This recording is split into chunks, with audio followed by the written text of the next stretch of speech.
હાલ આપણે જે જગ્યા ઉપર ઊભા છીએ તે જગ્યા છે બંગલાવાડી શેરી નંબર 4 અને આ જગ્યાના માલિક છે રજલાલ મગનલાલ સુરેલિયા, જે હાલ ખંભાળિયા રહે છે, મૂળ ગામેનું ભાણવરી છે.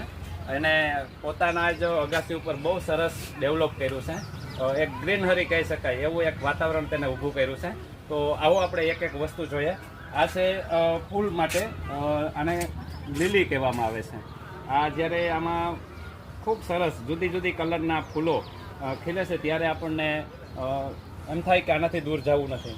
ત્યાર પછી આપણે થોડા આગળ જઈએ તો આ મરચી છે અને ચેરી મરચી કહેવાય, અને આ દુનિયાની સૌથી તીખી મરચી છે.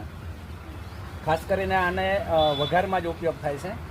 દાળની અંદર જો આપણે આ મરચાંનો વઘાર કરીએ તો દાળ પણ ખૂબ સ્વાદિષ્ટ થાય છે.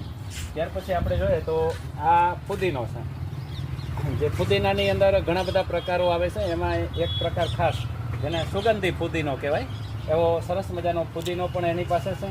પછી અહીંયા ટમેટી તમે જોઈ શકો છો. જો અત્યારે એમાં લાઈવ ટમેટા પણ તમને જોવા મળે છે.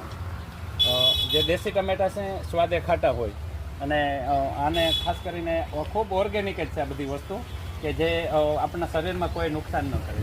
અહીંયા પણ ટમેટીના છોડ છે, જે તમને ટમેટા અહીંયા દેખાય છે.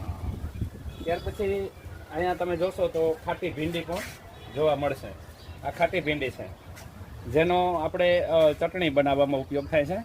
જે આપણે કોઈ પણ વસ્તુ જમતા હોઈએ ત્યારે ચટણી તરીકે એનો ઉપયોગ આપણે કરીએ તો સ્વાદિષ્ટ છે, ખૂબ સરસ બને.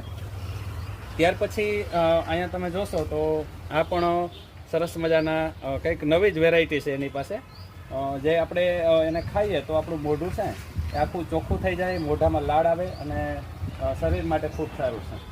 ત્યાર પછી અહીંયા તમે જોશો તો આ એક નવા પ્રકારનો ભીંડો તમને જોવા મળશે, જેના પાંદડાઓ છે એ ખાવાથી તમને ભીંડા જેવો સ્વાદ આવશે. જેનો વેલો થાય, જેના મૂળમાંથી કાંઈ વસ્તુ લેવાની નથી હોતી, પણ આપણે જ્યારે કાચું ખાતા હોઈએ ત્યારે આ ભીંડાનો ઉપયોગ છે એ આપણે એમાં કરવાનો હોય છે. ત્યાર પછી અહીંયા તમે જોશો તો આ પણ એક મરચી છે, ખૂબ સરસ છે મરચી. તમે મરચી જોશો તો એમાં પણ તમને મરચાં છે એ જોવા મળશે. પછી અત્યારે હાલ જેની વધારેમાં વધારે માંગ છે એવી દેશી ટમેટી, જેને ચેરી ટમેટી કહેવામાં આવે, અને સ્વાદમાં એકદમ ખાટી હોય છે અને સ્વાસ્થ્ય માટે પણ ખૂબ સારી હોય છે. આ પણ એના પાસે એક વેરાયટી છે.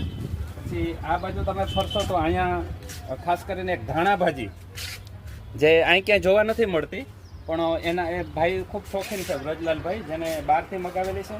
આનું પાંદડું છે એ તમે શાકભાજીની અંદર નાખો તો પણ સારો સ્વાદ આવે છે. અહીંયા તમને ફરી પાછી દેશી ભીંડી જોવા મળશે, જેની ચટણી તરીકે આપણે